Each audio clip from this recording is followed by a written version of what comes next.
Welcome in, everyone. I'm Greg Screws. This is Chief Investigative Reporter Brian Lawson. We have some breaking news to tell you about. First of all, thanks for joining us on this Facebook Live. Let's show you what the breaking news is.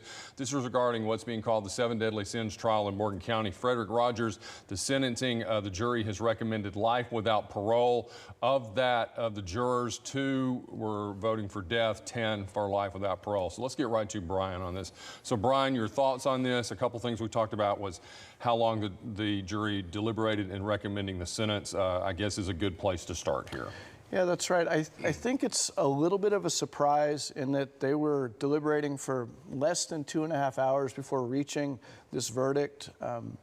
It was called the worst murder case in Morgan County history at the time that it occurred in June of 2020. 7 victims.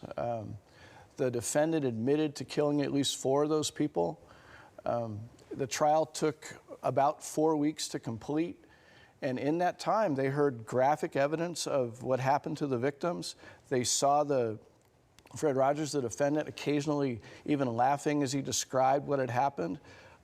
But after they found him guilty, there was a week and a half where they talked about Fred Rogers' mental state, his mental condition, his family life, and they painted a picture that was clearly sympathetic enough for the jury to decide that no, death wasn't the appropriate sentence. It was instead life without parole. Now, life in prison without parole, the Alabama prison system is a pretty difficult place to be. This is a very harsh sentence, but it's not a death sentence. The other person who's been charged in this, John Legg, this trial did not have, John Legg was not at trial here. This is just Frederick Rogers.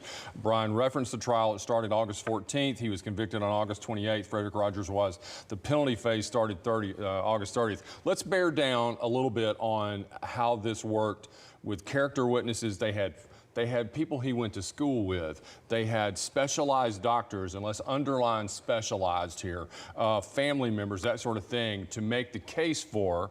And again, let's tie in with this. The lawyer's role at this point is just to not get the death penalty. That's which right. He succeeded in. That's right. They started the trial by saying he did it. He killed, at least 4 of those people. So the surprise was, or the effort was, to paint a picture of Fred Rogers. They called him Ricky. He's known as Ricky. Paint a picture of him outside the confines of that crime. So they, as you said, it was at times puzzling. They had school records, they had his conduct records, they had a Beta Club membership card. But family member after family member after family member described him as a loving person, troubled family life, but a loving person. And they all described it as wildly atypical for him. And over a week's time, that's what the jury heard every day for hours on end. This was a good person. This is a very hard thing to understand. It wasn't okay, but there was a person that emerged. And at the beginning of the trial, the prosecution showed 2 confession videos, essentially, 2 police interviews.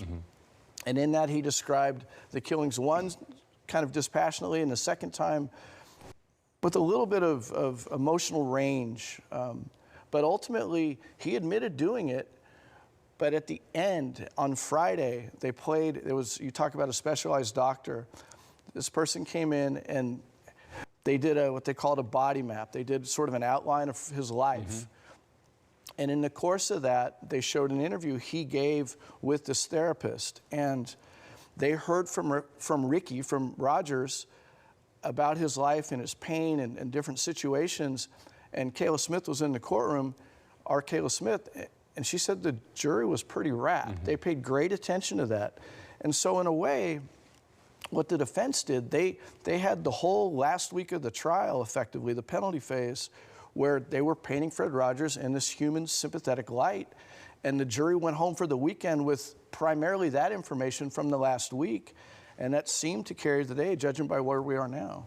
And again, if you're wondering what exactly we're talking about, if you have just joined us, Frederick Rogers and Morgan County jury has recommended he get life without parole. Of the 12 jurors, 2 recommended death, 10 recommended life, and they deliberated basically 2.5 hours over 2 days. Are there any, you've covered more trials than probably everybody in the newsroom put together. Are there any conclusions to be drawn here with John Legg's trial on the horizon? That's a really good question. It's still to be determined what that case is going to look like.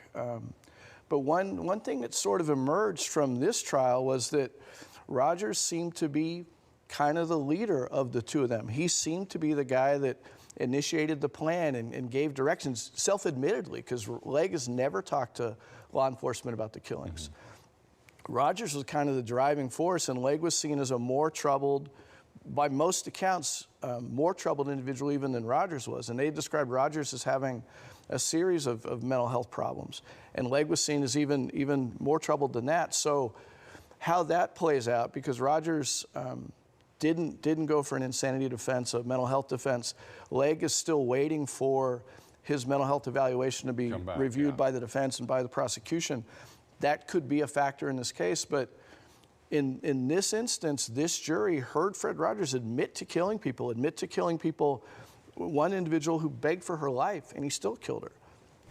And nobody's suggesting he should be bloodthirsty or not, but when they heard all of that evidence, and then they heard the evidence about who this person was, they decided a severe enough punishment was life in prison without parole. And I don't want to say it's extraordinary, because we see that often, but this is an extraordinary case given the numbers of victims, given the clarity of the evidence, and given his confession. I think if people were going to bet on this verdict, they would have bet that he got the death penalty. But to be fair, we're also at a different place with the death penalty in this country. People are, you look at the polls, 20 years ago, there was much more support for capital punishment than there is today. And we saw that play out today. Very good. This is Brian Lawson, our chief investigative reporter here. Dallas is in the courtroom, correct? That's right. We're going to have plenty more coverage on this coming up on WHNT News 19 at noon, also at 4 with Lauren and I, and again with Ben and Tamika through later newscasts. We'll have plenty more on WHNT.com. Before we wrap up, any final thoughts here to conclude with? I did want to say one thing. Yes. I'm going to read the victims' names just because the scale of this is extraordinary. James Benford, 22. Dakota Green, 17. William Zane Hodgen, 18. Roger Jones Jr., 19. Tamala England Muzzy, 45. Emily Payne, 21. Jeremy Roberts, 31. 7 people were killed in that house. This was a shocking and significant crime, and we're still puzzling over what happened. Well, I'm from Morgan County, and when I go back through the years, there's been nothing like this. This is one of those crimes that people where I live in Hartselle talked about. This happens somewhere else. This doesn't happen in our backyards. Until it does, and then we're all left to cope with the aftermath. Absolutely. All right. Thank you, Brian. Chief Investigative Reporter Brian Lawson joining us here. Again, Dallas Parker's in the courtroom. The new newscast is coming up in 47 minutes. WHNT.com. Lauren and I'll see you here at 4 o'clock, and then Ben and Tamika after the 4 o'clock newscast. We'll have plenty more. Thank you very much for joining us on this Facebook Live with the breaking news. Again, that breaking news, Frederick Rogers, the jury recommending life without parole rather than the death penalty in what's being called the 7 deadly sins trial in Morgan County.